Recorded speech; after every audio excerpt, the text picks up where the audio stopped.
ಜಾತಿಯ ಚೌಕಟ್ಟೊಳಗೆ ಲಕ್ಷ್ಮೀಪತಿಯರನ್ನ ಯಾರೂ ನೋಡ್ತಾ ಇಲ್ಲ, ನೋಡಿಲ್ಲ.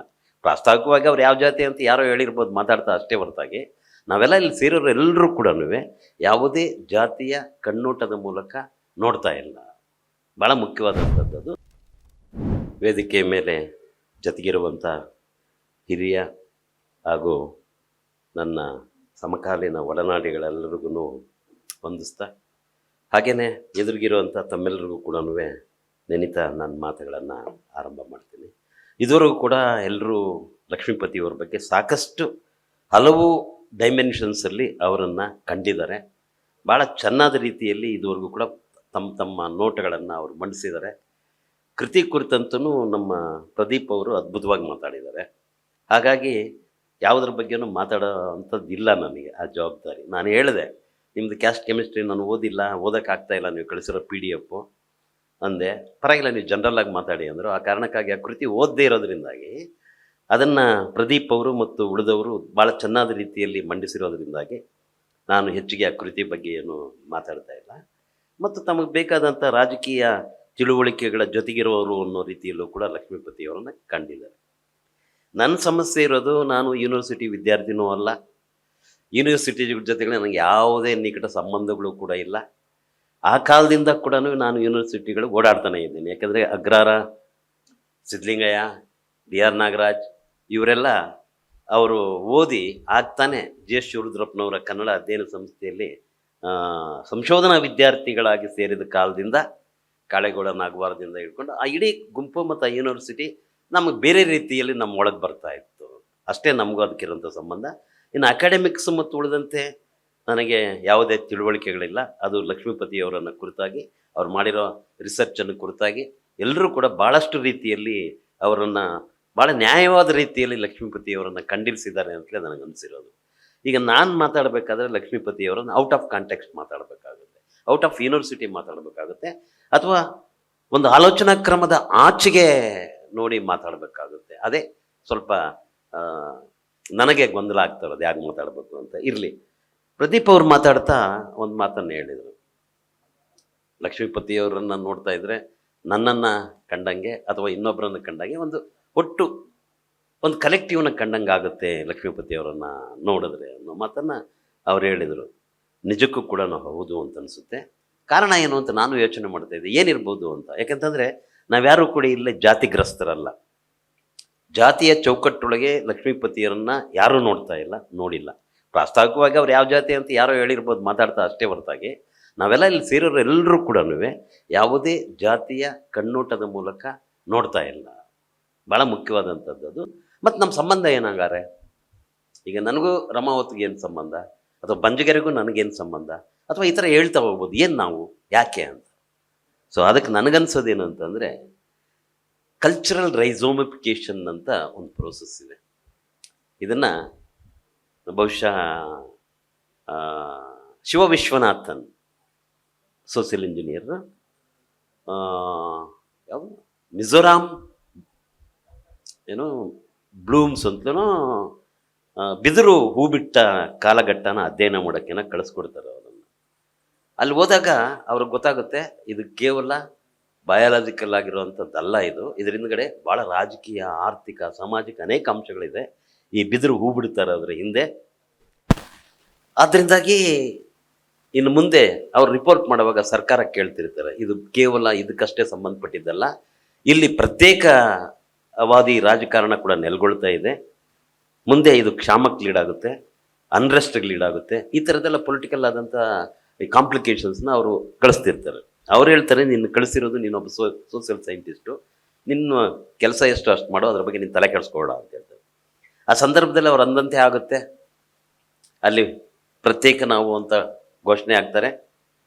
ಶಿವ ವಿಶ್ವನಾಥನ್ ಮತ್ತು ಇನ್ನೊಬ್ಬ ತನ್ನ ಸಹ ವಿದ್ಯಾರ್ಥಿ ಆಗಿದ್ದವರಿಬ್ಬರು ಕೂಡ, ಅದರಲ್ಲಿ ಅವನು ಚೀಫ್ ಮಿನಿಸ್ಟರ್ ಆಗ್ತಾನೆ, ಅವತ್ತಲ್ಲಿ ಡಿಕ್ಲೇರ್ ಆಗುತ್ತೆ. ಅವ್ರ ಗುರುಗಳು ನಾರಾಯಣ್ ರಾವ್ ಅಂತ. ಆ ನಾರಾಯಣ್ ರಾವ್ ಕೂಡ ಅಲ್ಲಿ ಬಂದಿರ್ತಾರೆ, ಅವ್ರ ಮನೆಗೆ ಬಂದಿರ್ತಾರೆ. ಬಂದಿರೋವಾಗ ಅವರು ತಗೊಂಡು ಪ್ರತಿಜ್ಞೆ ತಗೊಂಡು ಬಂದು, ನಮ್ಮ ಗುರುಗಳು ಬಂದಿದ್ದಾರೆ ಅಂತ ಅವ್ರನ್ನ ಬಂದು ಅವ್ರ ಮನೆಯಲ್ಲಿ, ಶಿವ ವಿಶ್ವನಾಥನ್ ಮನೆಯಲ್ಲಿ ಭೇಟಿ ಮಾಡುವಾಗ ಏನಾಗುತ್ತೆ ಅಂದರೆ, ಅವ್ರು ಕೇಳ್ಕೊಳ್ತಾರೆ, ದಯಮಾಡಿ ನಮ್ಮ ವಿಶ್ವವಿದ್ಯಾನಿಲಯಕ್ಕೆ ಉಪಕುಲಪತಿಗಳಾಗಿ ಬರಬೇಕು ನೀವು ಅಂತ ಕೇಳ್ತಾರೆ. ಅದಕ್ಕೆ ಅವ್ರು ಹೇಳ್ತಾರೆ, ಇಲ್ಲಲ್ಲ, ಬರಲ್ಲ. ಆದರೆ ನಿನಗೊಂದು ಬುದ್ಧಿವಾದ ಹೇಳ್ಬೇಕು ಅಂದ್ಕೊಂಡಿದ್ದೀನಿ. ನೀನು ನೋಡ್ತಾ ಇರೋವಂಥ ಎಥನಿಕ್ ಐಡೆಂಟಿಟಿ ಹೆಂಗೆ ನೋಡಬೇಕು ಅನ್ನೋದು ನಿನ್ಗೆ ಗೊತ್ತಾಗಬೇಕು ಅಂತೇಳಿ ಹೆಂಡ್ತಿಗೆ ಹೇಳ್ಬಿಟ್ಟು ಒಂದು ಸ್ವಲ್ಪ ಶುಂಠಿ ತಗೊಂಬ ಅಮ್ಮ ಅಂತೇಳಿ ಶುಂಠಿ ಇಟ್ಕೊಂಡು ಅವ್ರು ಹೇಳ್ತಾರೆ. ರೈಸೋಮಿಫಿಕೇಶನ್ ಅಂದರೆ ನಿನ್ನ ಎಥನಿಕ್ ರೈಸೋಮಿಫಿಕೇಶನ್ ನೀನು ಯಾವ ರೀತಿಲಿ ಒಂದು ಪರ್ಸ್ಪೆಕ್ಟಿವ್ನ ಡೆವಲಪ್ ಮಾಡ್ಕೋಬೇಕು ಅಂತಂದರೆ, ಶುಂಠಿಯನ್ನು ನೆಟ್ಟ ತುಂಡಿರುತ್ತಲ್ಲ, ಬೆಳೆದಾದ ಮೇಲೆ ಅದು ಯಾವುದು ಅಂತಲೇ ಅದರಲ್ಲಿ ಗೊತ್ತಾಗಲ್ಲ ಮೂಲ ಯಾವುದು ಅಂತ. ನೆಟ್ಟ ಮೂಲ ಯಾವುದು ಅಂತ ಗೊತ್ತಾಗಲ್ಲ, ಅದು ಶುಂಠಿ ಬೆಳೆದಾದ ಮೇಲೆ ಆ ರೀತಿಲಿ ಇರಬೇಕು ಅಂತ. ಸೊ ನನಗನ್ಸೋದೇನು ಅಂತಂದರೆ, ನಾವೆಲ್ಲ ಕೂಡ ಆ ಅವ್ರದ್ದು ಯಾರು ಮೊದಲು ಜೋಗನ್ನವ್ರು ಮೊದಲು ನಮ್ಗೆ ವಿಚಾರಗಳನ್ನ ನೆಟ್ರ ಅಥವಾ ಲಂಕೇಶ್ ನೆಟ್ರ ಅಥವಾ ಅದೆಲ್ಲ ಮುಖ್ಯ ಏನಪ್ಪ ಅಂತಂದರೆ, ಇವತ್ತು ನಾವು ಪ್ರತ್ಯೇಕಿಸಿಕೊಳ್ಳಲಾಗದ ರೀತಿಯಲ್ಲಿ ಒಂದು ಜೀವ ಆಗಿದ್ದೀವಿ ಅಥವಾ ಒಂದು ಇದಾಗಿದ್ದೀವಿ ಅನ್ನೋದೇ ಭಾಳ ಇಂಪಾರ್ಟೆಂಟ್ ಅಂತ ಅನಿಸೋದು ಪತಿ ಬಗ್ಗೆ. ಪತಿ ನನಗೆ ಒಂದು ವಿಸ್ಮಯನೇ ಯಾವತ್ತೂ. ನಾನು ಕಂಡಾಗಿಂದ ನಾನು ಯಾವುದೋ ಒಂದು ನಾಟಕ ಬರೆಯೋಕೆ ಹೋಗಿದ್ದೆ, ನಾನು ಬೀದಿ ನಾಟಕ ಕನಕಪುರಕ್ಕೆ, ಚಸ್ರಾ ಅವರ ಅಂಗಳದಲ್ಲೇ, ಮನೆ ಅಂಗಳದಲ್ಲೇ ಅದು ತಾಲೀಮ್ ನಡೀತಾ ಇದ್ದು. ಆವಾಗಿಂದನೂ ನನಗೆ ಗೊತ್ತವರು, ಆ ಕಾಲದಿಂದನೂ ಕೂಡ. ಅದೆಲ್ಲಕ್ಕಿಂತನೂ ನನಗೆ ಭಾಳ ಇಷ್ಟ ಆಗೋದೇನು ಅಂತಂದರೆ, ಅವ್ರ ಕ್ಯಾಪ್ಷನ್ಸನ್ನು ಕೊಡೋ ರೀತಿ, ಶೀರ್ಷಿಕೆಗಳನ್ನು ಕೊಡೋ ರೀತಿ.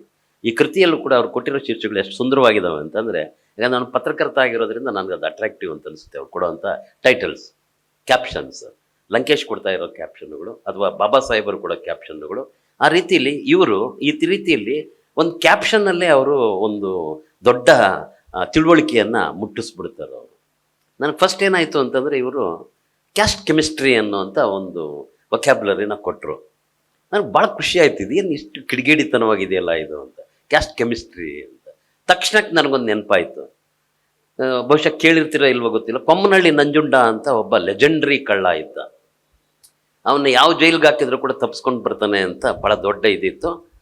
ಬೆಳಗಾಂ ಜೈಲಲ್ಲಿ ಇರ್ತಾನೆ. ಎಚ್ ಎಲ್ ನಾಗೇಗೌಡರು ಹೋಗಿ ಅವನ್ನ ಇಂಟರ್ವ್ಯೂ ಮಾಡ್ತಾರೆ. ಇಂಟರ್ವ್ಯೂ ಮಾಡ್ತಾ ಅವನೊಂದು ಪ್ರಶ್ನೆ ಕೇಳ್ತಾನೆ, ಕಳ್ತನ ಅಂದರೆ ಏನು ಅಂತ. ತಕ್ಷಣ ಹೇಳ್ತಾನೆ ಅವನು, ಕಳ್ತನ ಅಂದರೆ ಒಂದು ಕೆಮಿಸ್ಟ್ರಿ ಸರ್ ಅಂತ ಹೇಳ್ತಾನೆ. ಕಳ್ತನ ಒಂದು ಕೆಮಿಸ್ಟ್ರಿ ಅಂತ ಹೇಳ್ತಾನೆ. ಅದು ನೆನಪಾಯಿತು ನನಗೆ. ಹಂಗೇನೆ ಅದೊಂದೇ ಅಲ್ಲ, ಬೇಕಾದಷ್ಟು ಆ ರೀತಿಯಲ್ಲಿ ಲಕ್ಷ್ಮೀಪತಿಯವರ ಕೊಡುಗೆಗಳನ್ನು ನಾವು ನೋಡ್ತಾ ಹೋಗ್ಬೋದು. ನಾನು ಕೆಲವು ಅವ್ರು ಹೇಳೋದನ್ನು ಮತ್ತೆ ಎಕ್ಸ್ಟೆಂಡ್ ಮಾಡ್ತಿರ್ತೀನಿ. ಅವ್ರು ಹೇಳೋವಂಥ ನುಡಿಕಟ್ಟುಗಳನ್ನು ಬೇರೆ ಡೈಮೆನ್ಷನಲ್ಲಿ ಇದಕ್ಕೇನಾದ್ರು ಸೇರ್ಸೋಕ್ಕಾಗುತ್ತಾ ಅಥವಾ ಏನಾದ್ರು ಯೋಚನೆ ಮಾಡೋಕ್ಕಾಗುತ್ತಾ ಅನ್ನೋಷ್ಟು ಶಾರ್ಪ್ ಆಗಿರುತ್ತೆ ಮತ್ತು ಇನ್ಸೈಟ್ಫುಲ್ ಆಗಿರುತ್ತೆ.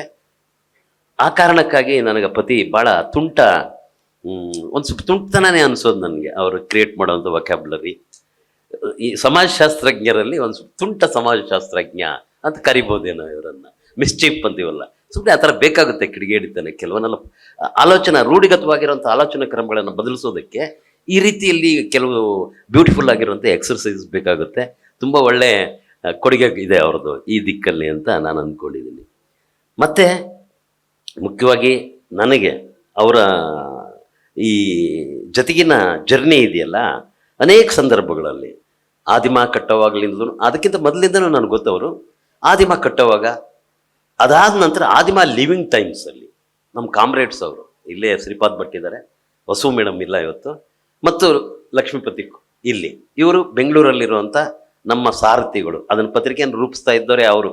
ನಾನು ಅವಸರದಲ್ಲಿ ಏನೋ ಕೆಲವು ಬರೀತಿದ್ದೆ, ಕೆಲವು ಇರಲಿಲ್ಲ. ಮತ್ತು ಎಲ್ಲವನ್ನು ಒಟ್ಟಂತದಲ್ಲಿ ಸೇರಿಸಿ ಒಂದು ಸುಂದರವಾದಂಥ ಒಂದು ಪತ್ರಿಕೆನ, ಭಾಳ ಕಾಂಟ್ರವರ್ಷಿಯಲ್ ಪತ್ರಿಕೆನ ಅವರು ತಂದರು. ನಾವು ತಂದಿರೋ ಆದಿಮ ಲಿವಿಂಗ್ ಟೈಮ್ಸು, ವಸು ಮಳಲಿಯವರ ಲೇಖನಗಳು ನಮ್ಮ ಎಲ್ಲರ ಅವತ್ತಿನ ಒಂದು ದೊಡ್ಡ ಏನು ಕರ್ತವ್ಯ ನಿಭಾಯಿಸಿದ್ವಲ್ಲ, ಅದು ತುಂಬ ಇಂಪಾರ್ಟೆಂಟ್ ಆದಂಥ ಚಾರಿತ್ರಿಕವಾದಂಥ ಕೆಲಸ ಅಂತ ನಾನು ಭಾವಿಸ್ಕೊಂಡಿದ್ದೀನಿ. ಅದ್ರ ಜೊತೆಗೆ ನನಗೆ ಅವ್ರು ಕಾಮ್ರೇಡ್ ಆಗಿದ್ದು ಇನ್ನೊಂದು ಸಂದರ್ಭ ನೆನಪಿಗೆ ಬರುತ್ತೆ. ಅದು ತಲಪರಿಗೆಯನ್ನು ರೂಪಿಸೋದು. ನಾರಾಯಣ ಸ್ವಾಮಿ ಇದ್ರು ಹೊರಟರು, ಕೆ ವಿ ನಾರಾಯಣ ಸ್ವಾಮಿ, ಪುಟ್ಟಸ್ವಾಮಿ, ಡಾಮಿನಿಕ್ಕು, ಆಮೇಲೆ ನಾನು ನಮ್ಮ ಲಕ್ಷ್ಮೀಪತಿ, ನಾವೆಲ್ಲ ಸೇರಿ ತಲಪರಿಗೆ ಅನ್ನುವಂಥ ಬೇರೆದೇ ಆದಂಥ ಒಂದು ರೀತಿಯ ಒಂದು ಸಂಕಥನನ ತಂದಿದ್ದೀವಿ. ಬಹುಶಃ ಅದು ಡಾಕ್ಟರ್ ಜೋಗನ್ ಶಂಕರ್ ಅವ್ರ ಕಾಲದಲ್ಲೇ ಅವರೇ ಅದಕ್ಕೆ ಮುನ್ನುಡಿ ಬರೆದಿರೋದು ಕೂಡ. ಅದು ಇವತ್ತಿಗೂ ಕೂಡ ಒಂದು ಬೇರೆ ರೀತಿಯಾದಂಥ ನೋಟಗಳನ್ನು ಕೊಟ್ಟಿರುವಂಥ ಕೃತಿ ತಲಪರಿಗೆ. ಆ ತಲಪರಿ ಕೃತಿಯಲ್ಲಿ ಅವರು ನಮ್ಮ ಜೊತೆಯಾಗಿದ್ದರು. ಇನ್ನೂ ಹೇಳ್ತಾ ಹೋದರೆ ಸುಮಾರು ಹೊತ್ತಾಗಿರೋದ್ರಿಂದಾಗಿ ನಾನು ಹೆಚ್ಚಿಗೆ ಏನನ್ನು ಮಾತಾಡಲಾರೆ, ಇಷ್ಟು ಸಾಕು ಅನಿಸುತ್ತೆ. ಆದರೆ ಪತಿ ರಿಟೈರ್ಡ್ ಆದಮೇಲೆ ಏನು ಮಾಡ್ತಾರೆ ಅನ್ನೋದನ್ನು ನಾನು ನಿರೀಕ್ಷಿಸ್ತಾ ಇದ್ದೀನಿ. ಇದುವರೆಗಿಂದ ಆಯಿತು ಅವ್ರದ್ದು. ಆದಮೇಲೆ ಏನು ಮಾಡ್ತಾರೆ, ಏನು ಮಾಡಬೇಕು ಅಂತಂದರೆ, ಒಂದು ದೊಡ್ಡ ಬಲಿಷ್ಠವಾಗಿರೋಂಥ ರಾಜಕೀಯ ಪಕ್ಷ ಕಟ್ಟೋದಕ್ಕೆ ಸೈದ್ಧಾಂತಿಕವಾಗಿ ಜೊತೆಗೆ ನಿಲ್ಲಬೇಕು ಅಂತ ಅನಿಸುತ್ತೆ. ನಾವೆಲ್ಲ ನಿಲ್ಲಲೇಬೇಕು, ಆ ಥರ ಕಾಲ ಬರ್ತಾ ಇದೆ.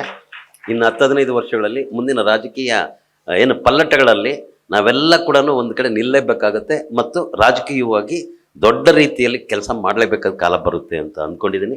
ಆವಾಗ ಅವರು ಮ್ಯಾನಿಫೆಸ್ಟೋ ಕಮಿಟಿ ಅಂತ ಅಂದ್ಕೊಂಡಿದ್ದೀನಿ. ಆ ಮ್ಯಾನಿಫೆಸ್ಟೋ ಬರೆಯೋ ಕಮಿಟಿಯಲ್ಲಿ ನಾನು ಮೊದಲಿಂದಾನೇ ಪ್ರದೀಪ್ ಮತ್ತು ಲಕ್ಷ್ಮೀಪತಿಯನ್ನು ಜೊತೆಗಾರರು ಅಂತ ಅಂದ್ಕೊಂಡು